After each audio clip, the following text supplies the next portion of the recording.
বন্ধুরা, জ্বালানো প্রদীপগুলোকে একবার ইস্ত্রি করে দেখুন, আর তারই সাথে রয়েছে আরও কিছু ইউজফুল টিপস। বন্ধুরা, প্রদীপ জ্বালানোর পরে আপনিও কি এই প্রদীপগুলোকে ফেলে দিচ্ছেন? তাহলে আজকের ভিডিওটি শুধুমাত্র আপনার জন্য। আজকে এই জ্বালানো প্রদীপ সম্পর্কে অনেক ইউজফুল টিপস শেয়ার করব। সাধারণত আমরা এই প্রদীপগুলোকে জ্বালানোর পরে ফেলে দিই, বা অনেকেই রয়েছে যারা জলের মধ্যে ভাসিয়ে দেয়। তো বন্ধুরা, সেসব কিছুই করতে হবে না। এই ভিডিওটি দেখার পরে আপনি মনে মনে ভাববেন, এই আইডিয়াগুলো আমাদের আগে কেন জানা ছিল না। তো এখানে প্রথমেই যে সলতেগুলো রয়েছে, সেই সলতেগুলো আমি একটা বড় প্রদীপ নিয়েছি, তার মধ্যে উঠিয়ে উঠিয়ে দেখুন জমা করে রাখছি।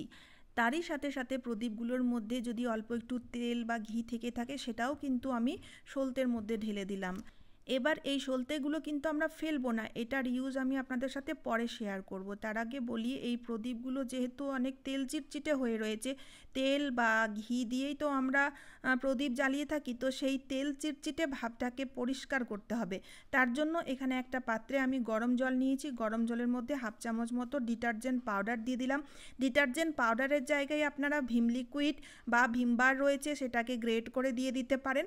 এবার কিছুক্ষণের জন্য এই প্রদীপগুলোকেই গরম জলের মধ্যে আমাদের ডুবিয়ে রাখতে হবে, মোটামুটি 10 মিনিটের জন্য। 10 মিনিটের জন্য ডুবিয়ে রাখলেই আপনারা দেখবেন প্রদীপগুলোর মধ্যে যে তেল চিটচিটে রয়েছে, সেই তেল চিটচিটেগুলো খুব সহজেই পরিষ্কার হয়ে যাবে। যেহেতু গরম জল আর ডিটারজেন্ট পাউডারের ইউজ করা হয়েছে, তাই খুব সহজেই আর খুব সুন্দরভাবে পরিষ্কার হয়ে যায়। এবার আবারও কিন্তু পরিষ্কার জল দিয়ে ভালো করে এই প্রদীপগুলোকে আমরা ধুয়ে পরিষ্কার করে নেব। ধুয়ে পরিষ্কার করে নেওয়ার পরে যে কোনো একটা থালার মধ্যে প্রদীপগুলোকে শুকাতে দিতে হবে। তাই প্রদীপগুলোকে এইভাবে উল্টো করে রাখবেন, 20 মিনিটের মধ্যেই দেখবেন এই প্রদীপগুলো শুকিয়ে যাবে। তারপরে এই প্রদীপগুলোর আমরা এক এক করে ইউজ নিতে পারবো। তো প্রথম যে ইউজটা দেখুন, খুব ভালো লাগবে। এখানে তার জন্য নিয়েছি গমের আটা, 4 চামচ মতো গমের আটা নিয়েছি। তার জন্য 1 চামচ মতো বেকিং সোডা মানে খাবার সোডা দিয়ে দিতে হবে। তারই সাথে নিতে হবে 1 চামচ মতো ডিটারজেন্ট পাউডার। ডিটারজেন্ট পাউডার জায়গায় ভিম বারটাকে গ্রেট করেও নিয়ে নিতে পারেন, ডিটারজেন্ট পাউডার না থাকলে। যদি থাকে অবশ্যই ডিটারজেন্ট পাউডার নেবেন। এবার সবগুলো জিনিস আপনি শুকনো অবস্থায় মিশিয়ে নেবেন। মিশিয়ে নেওয়ার পরে অল্প অল্প জল দিয়ে শুকনো শুকনো ঝুরঝুরে করে এই আটাটিকে আমাদের মেখে নিতে হবে। একবারে খুব বেশি জল দেবেন না, অল্প একটু জল ছিটিয়ে ছিটিয়ে আপনাদের এই আটাটিকে মাখতে হবে। আর শুকনো ঝুরঝুরে হয় সেই দিকটা লক্ষ্য রাখবেন। দেখুন ঠিক যেন এই রকম। এবার আমাদের নিয়ে নিতে হবে প্রদীপ, আর এই প্রদীপের মধ্যে মিশ্রণটিকে একদম ঠেসে ঠেসে হাতের সাহায্যে ভালো করে দেবে দেবে ভরে নেব। ঠিক আছে? তো এখানে বন্ধুরা আমি যতটা পরিমাণের মিশ্রণ তৈরি করেছিলাম, দুটো প্রদীপের মধ্যে ভালো মতো করে ঠেসে ঠেসে ভরে নেওয়া যাবে। আর এবার আমরা এটার ইউজ কিভাবে নেব, কোথায় নেব, চলুন দেখে নেওয়া যাক। তার আগে বলি, ভালো মতো যাতে সেট হয়ে যায়, তার জন্য রোদ্রের মধ্যে 1 ঘন্টার জন্য রেখে দিয়েছিলাম। চাইলে ফ্যানের হাওয়াতে রাখলেও ভালো করে শুকিয়ে যাবে, সেট হয়ে যাবে। তারপরে আমরা এই প্রদীপগুলো দিয়ে খুব সুন্দর করে পুড়ে যাওয়া তাওয়া কড়াইগুলোকে পরিষ্কার করে নিতে পারবো। দেখতেই পাচ্ছেন এই তাওয়াটা কিন্তু একদম কালোভাবে পুড়ে গেছে আর প্রচুর তেল চিটচিটে হয়ে রয়েছে। সাধারণত এইভাবে পোড়া তাওয়া বা কড়াই পরিষ্কার করা খুব পরিশ্রমের কাজ, আর ভালোভাবে পরিষ্কারও হয় না। কিন্তু এই প্রদীপগুলো দিয়ে যদি আপনারা এইভাবে ঘষে পরিষ্কার করে নিতে পারেন, এক্ষুনি দেখাবো আমি আপনাদেরকে লাইভ রেজাল্ট, যে কতটা সুন্দরভাবে তাওয়া পরিষ্কার। তাওয়া শুধু নয়, কড়াই বা যদি কুকার রয়েছে, অনেক সময় কুকারের তলাটাও পুড়ে যায়, সেই সব পাত্র খুব সহজেই আর খুব ভালো মতো পরিষ্কার হয়ে যাবে। বেশি ঘষাঘষিও করতে লাগে না, শুধুমাত্র একটু ঘষে দিলেই দেখবেন খুব ভালো মতো যত কালো দাগ বা কালো একদম পুড়ে যাওয়ার লেয়ার বসে গেছে, সেটাও কিন্তু পরিষ্কার হয়ে যাবে। জল দিয়ে ধুয়ে দেখাচ্ছি, আপনারা দেখতেই পাচ্ছেন তাওয়াটা কত সুন্দর মতো পরিষ্কার হয়ে গেছে। আর প্রত্যেক দিন যদি বাসন মাজার সময় যদি একটু আলতো হাতে এই প্রদীপের সাহায্যে তাওয়া বা কড়াইগুলো পরিষ্কার করে নেওয়া যায়, তাহলে কখনোই আপনাদের তাওয়া বা কড়াইগুলো এভাবে কালো হয়ে পুড়ে যাবে না। ঠিক আছে? আর এই যে প্রদীপটা আমি ইউজ করেছি, এটাকে শুকিয়ে আবারও ইউজ করব। দুটো প্রদীপ মোটামুটি আমার 5 মাস চলে যাবে, অনেক দিন চলে আর খুব ভালো মতো কাজ করে। এবার চলুন দ্বিতীয় আইডিয়াটি দেখে নিই। তো তার জন্য এখানে আমি নিয়েছি একটা প্রদীপ। এবার এই প্রদীপটাকে না আগুন জ্বালিয়ে ভালো মতো করে পুড়িয়ে নিতে হবে, যাতে প্রদীপটা একদম কালো হয়ে পুড়ে যায়, ধোঁয়া ওঠে। আর অন্য সাইডে আমি চা তৈরি করছি। তো চা বেশ ফুটে উঠেছে, আর এই সাইডে কিন্তু প্রদীপটাও আমি গরম করতে বসিয়েছি, ভালোভাবে গরম হয়ে গেছে। এই গরম প্রদীপটাকে চায়ের মধ্যে, যে চাটা ফুটছে না, ফুটন্ত চায়ের মধ্যে দিয়ে দিতে হবে। তাহলেই দেখবেন খুব বুদবুদ এইভাবে অনেক ফেনা উঠবে। আর এইভাবে খুব সহজেই আমরা বাড়িতেই তন্দুরি চা তৈরি করে নিতে পারবো। একটা স্মোকি তন্দুরি ফ্লেভার আসে, যেটা খুবই ভালো লাগে। আমরা বাজারে গিয়ে তন্দুরি চা খেয়ে থাকি তো, কিন্তু বন্ধুরা শুধুমাত্র একটা প্রদীপের সাহায্যে আপনারা বাড়িতে বসেই খুব সহজে খুব অল্প টাইমের মধ্যেই তন্দুরি চা তৈরি করে নিতে পারবেন। এর স্বাদটাও কিন্তু অপূর্ব হয়, যারা তন্দুরি চা খেয়েছে তারা বুঝতে পারবে। তো বন্ধুরা এই প্রদীপগুলো দেখুন কতটা কাজে আসতে পারে। নেক্সট আইডিয়া চলুন দেখে নিই। বন্ধুরা আমাদের প্রত্যেকের বাড়িতে কিন্তু গাছগাছালি থেকেই থাকে, বিশেষ করে এই যে টবে গাছগুলো লাগিয়ে থাকি, এই গাছগুলোতে যখন আমরা জল দিই, সরাসরি মগ দিয়ে জল আমরা গাছের গোড়ায় মাটিতে ঢালতে থাকি। এর ফলে কি হয়, জলের যে ধার, সেই ধারের কারণে মানে গাছের যে শেকড়, সেই শেকড়টা না কেটে যায়, যার ফলে কি হয় গাছটা শুকোতে শুরু করে, আর আমরা বুঝতে পারি না যে গাছটা শুকিয়ে যাচ্ছে কেন।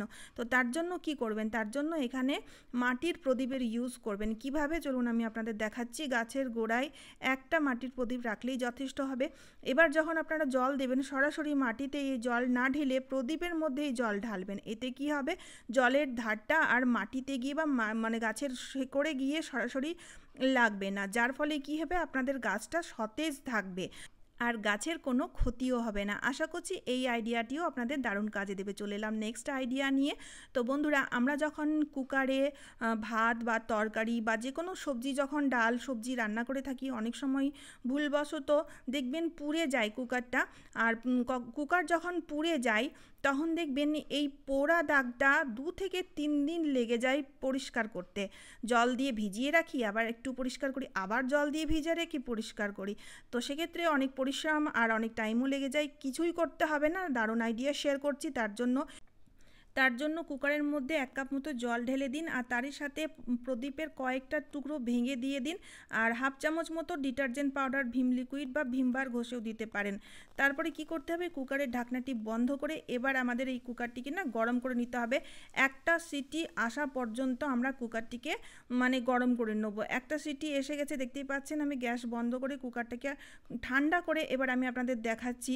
আপনারা দেখেই অবাক হয়ে যাবেন, কোনো হাত লাগানো ছাড়াই, কোনো রকম ঘষা মাজা ছাড়াই এইভাবে কুকার খুব সহজেই কিন্তু পরিষ্কার হতে পারে, পরিষ্কার হয়ে যায়, যেটা আপনারা দেখতেই পাচ্ছেন বন্ধুরা। তো আশা করছি এই পদ্ধতিটিও আপনাদের খুবই কাজে দেবে, আর জানা ছিল না, তাই ভিডিওটি বেশি বেশি করে বন্ধুরা শেয়ার করতে ভুলবেন না। চলে এলাম নেক্সট আইডিয়া নিয়ে। এই যে সলতেগুলো জমা করে রেখেছিলাম না, এবার এই সলতেগুলোর ইউজ আমি আপনাদের সাথে শেয়ার করব।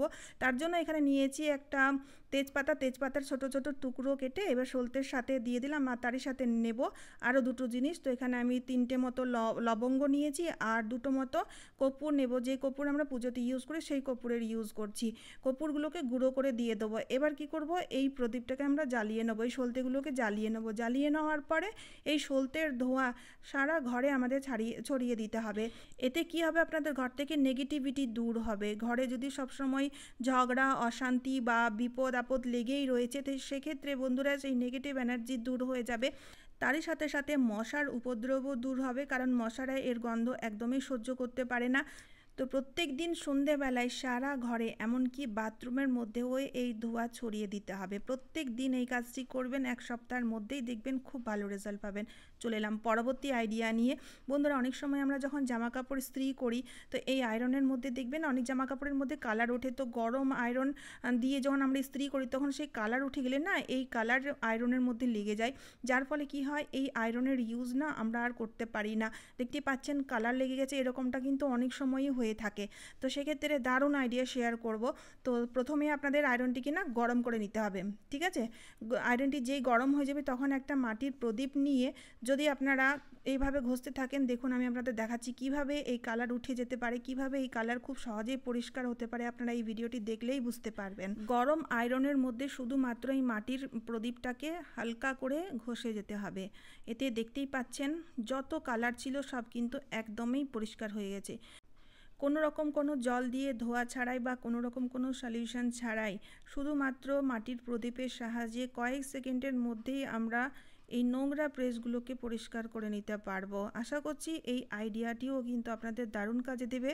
তাই নিজের কাছে সবসময় একটা মাটির প্রদীপ অবশ্যই রাখবেন। তাই দেখুন এই ছোট্ট মাটির প্রদীপটা কতটা কাজে আসতে পারে। তো চলুন বন্ধুরা, আজকের মতো এই পর্যন্ত। ভিডিওটি খুবই ইউজফুল, তাই বন্ধুরা ভিডিওটি বেশি বেশি করে শেয়ার করে দেবেন যাতে প্রত্যেকেই উপকৃত হতে পারে।